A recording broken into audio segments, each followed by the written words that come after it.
Nagtipon ng mga secretariat personnel at church workers mula sa Northern Luzon para sa NLPUM-wide Secretariat Conference sa Pasay City. Ito ay naglalayong palakasin ang sistema at ugnayan sa misyon ng Iglesia. Ang detalye ng kaganapan, balitang may pag-asa ni Jeyush Madayag.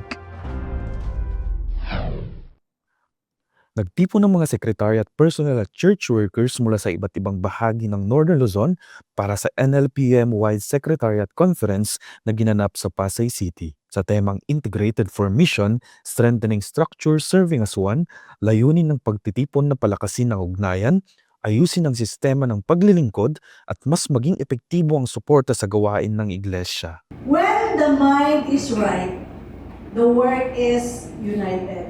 Amen? When the work is united, the structure is strong. When the structure is strong, the mission advances. And when the mission advances, God is glorified.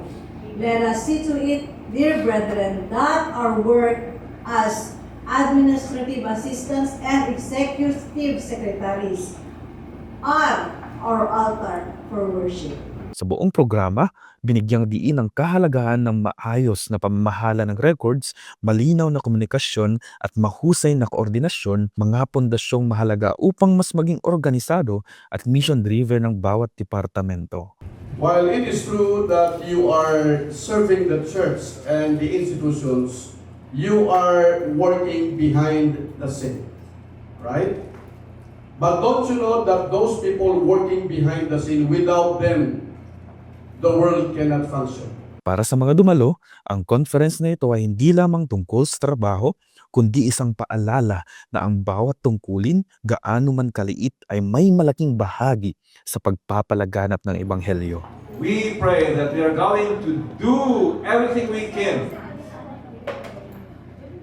to strengthen the structure and that we are going to serve as one in fulfilling the mission of the church. Sa pagkakaisang ito, mas napagtitibay ang panawagan na maglingkod bilang iisang katawan na nakatuon sa iisang misyon.